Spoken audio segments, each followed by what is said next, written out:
Hello hello et bienvenue dans Pas là pour plaire. Alors aujourd'hui je vais vous décrire une scène. Dites-moi si elle vous est familière ou pas. On est dimanche, il est 11h du matin, vous êtes en train de boire votre café, vous essayez de déconnecter, de passer du temps avec votre famille, puis soudain votre téléphone s'allume. C'est une notification WhatsApp ou un email avec la mention urgent en majuscule. Vous regardez bien et c'est un client. Il veut une modification de dernière minute. Il ne comprend pas un truc que vous lui avez expliqué 3 fois. Il exige une réponse immédiate. ASAP. Et là, votre cœur se serre. Votre dimanche est ruiné. L'angoisse s'installe dans votre poitrine. Mais le pire dans cette histoire, l'ironie absolue, c'est l'identité de ce client. Ce n'est jamais le client qui vous a payé votre offre premium à 3 000 € rubis sur longue.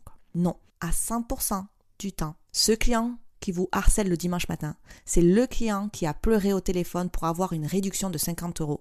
C'est le client à qui vous avez fait une fleur. C'est le client qui a pris votre offre la moins chère. Il y a une loi mathématique universelle dans le business. Une loi que j'ai pu vérifier à toutes les échelles, de la micro-entreprise jusqu'aux multinationales. Les clients qui paient le moins sont toujours ceux qui crient le plus fort. Alors aujourd'hui, on va parler de la taxe low cost, de la taxe du petit coût. On va comprendre pourquoi votre gentillesse tarifaire se transforme systématiquement en cauchemar opérationnel. J'enfile ma casquette d'ex-AVP comme d'habitude et on va parler de segmentation, de coûts de maintenance et je vais vous montrer comment transformer vos prix en une puissante insecticide pour protéger vos 5 heures de travail si vous avez mis en place ou vos heures de travail si vous êtes encore en train de faire le process. Accrochez-vous, on va faire le tri. Donc la première partie, j'ai envie de parler de cette psychologie du client low cost, donc low cost égale petit coût. Pourquoi est-ce que ça se passe toujours comme ça? Pourquoi le client qui a eu une réduction est-il le plus ingrat? C'est de la psychologie humaine pure, là, ce que je vais vous dire. Quand vous baissez votre prix pour arranger, entre guillemets, quelqu'un, dans votre tête de bon élève, vous vous dites « Ah, il va être super reconnaissant, il va être adorable avec moi parce que je lui ai fait une petite faveur ou une fleur. » C'est exactement l'inverse qui se produit. Quand vous bradez votre expertise, vous envoyez un signal clair au cerveau de votre prospect. « Mon temps n'a pas tant de valeur que ça. » Et comme vous lui avez prouvé que vos frontières tarifaires étaient poreuses, il en déduit logiquement que vos frontières personnelles le sont aussi. S'il peut négocier votre prix, il peut négocier vos week-ends. Il peut négocier vos soirs. Il peut exiger 15 allers-retours de modification au lieu des 3 prévus dans le contrat. Mais il y a pire dans cette histoire. C'est que le client low cost est souvent un client qui achète avec l'argent de la peur. Et ça, il faut vraiment le souligner. Pour lui, dépenser 500 €, c'est terrifiant. Il a l'impression de jouer avec sa vie. Donc, il va vouloir rentabiliser son investissement en vous pressant comme un citron. Il veut amortir chaque centime en vous demandant toujours plus. Il ne vous voit pas comme une partenaire stratégique, il vous voit comme un achat qu'il doit consommer jusqu'à la moelle. À l'inverse, regardez les clients premium. Celui qui paie le prix fort, sans sourciller. Alors quand je dis le prix fort, c'est pas obligé que ça se passe 10 000 €, ça, chacun a son prix fort et son échelle. Ce client-là achète avec l'argent de la confiance. Et c'est ça que je veux vraiment vous mettre. Plus que le prix en termes de ça coûte 17 €, ça coûte 10 000 ou 1 million, c'est plus est-ce que c'est de l'argent de la peur ou c'est l'argent de la confiance. Le premium, il achète, un client que moi je dis premium, achète avec l'argent de la confiance. Il ne paie pas pour vos heures de travail, il paie pour le résultat et la tranquillité d'esprit. Il sait que son temps, à lui, est précieux.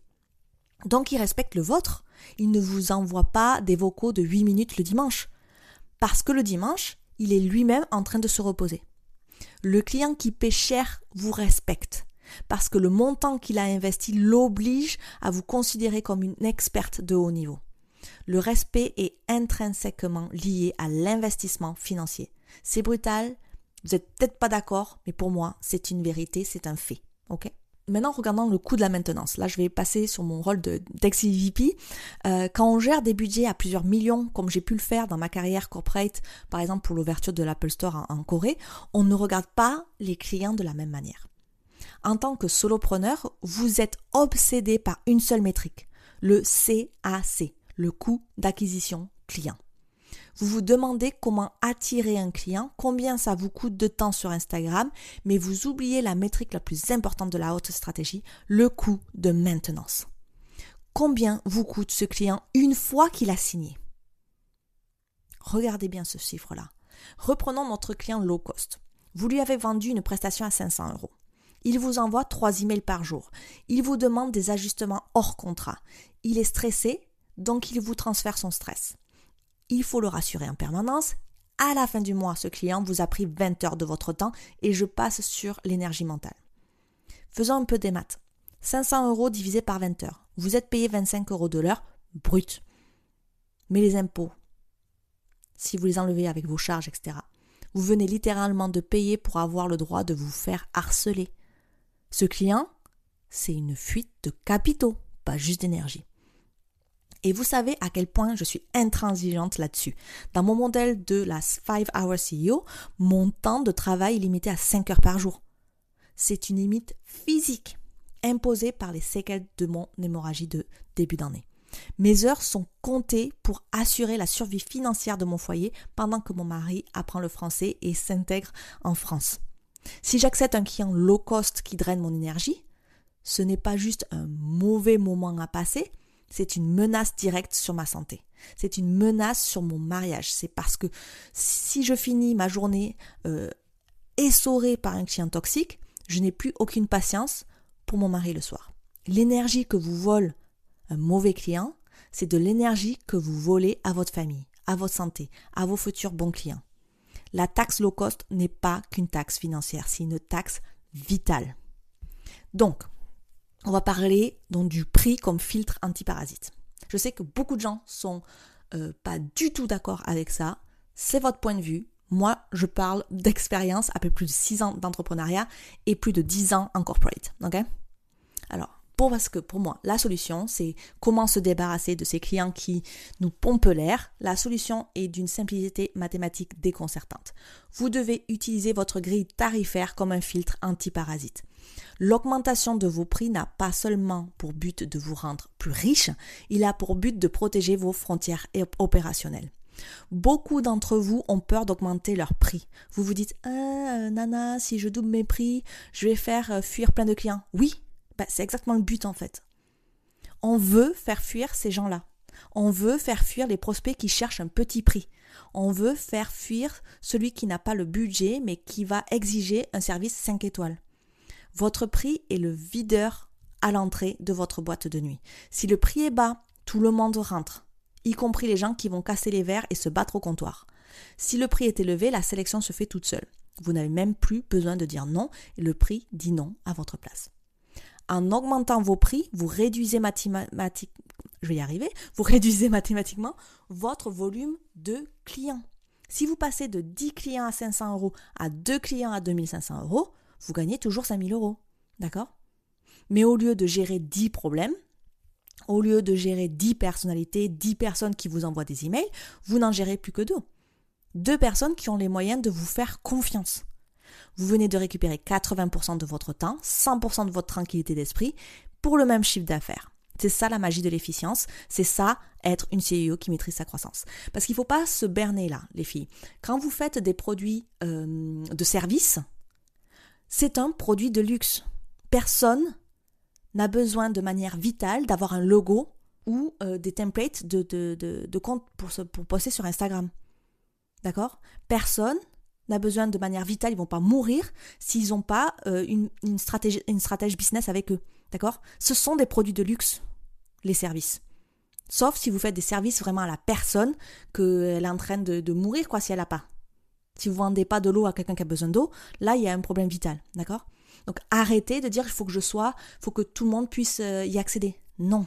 Vous avez d'autres manières, qui est ne pas vendre votre temps et vos emails, etc., pour avoir des produits accessibles, pour aider les gens, peut-être qui n'ont pas forcément le budget, mais qui sont sérieux, mais qui l'ont au niveau de ceux qui payent. On ne peut pas faire un service premium à 50 €. Voilà, c'est tout. Il y a un moment donné, mettez-vous ça dans la tête. Bref, moi aussi ça m'est arrivé de ne pas avoir le budget pour pouvoir avoir une super grande coach. Alors, ou je me suis débrouillée, ça a pris 1 an à pouvoir investir, ou j'ai pris des petits produits, j'ai commencé à regarder son contenu gratuit, etc., au niveau du budget que j'avais pour pouvoir apprendre, parce qu'on peut le faire quand même. Ok ? Donc, ce que je veux dire là, vous n'êtes pas obligé de subir l'enfer des clients qui marchandent. Vous n'êtes pas obligé de trembler à chaque fois que votre téléphone vibre le dimanche. L'entrepreneuriat doit être à votre service. Si un client vous manque de respect, s'il draine votre énergie pour des miettes financières, vous avez le devoir moral de le licencier. Oui, vous pouvez. Ou sinon, vous pouvez le rendre inéligible à vos futures offres. Vous pouvez licencier vos clients, Il n'y a pas de souci, Surtout si vous avez des bons contrats, faites gaffe à vos contrats quand vous faites les choses.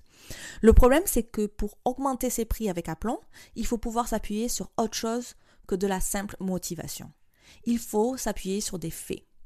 Si vous avez peur d'augmenter vos tarifs, c'est parce que vous n'avez pas fait vos mathématiques. Vous n'avez pas mesuré le vrai coût de maintenance de vos clients.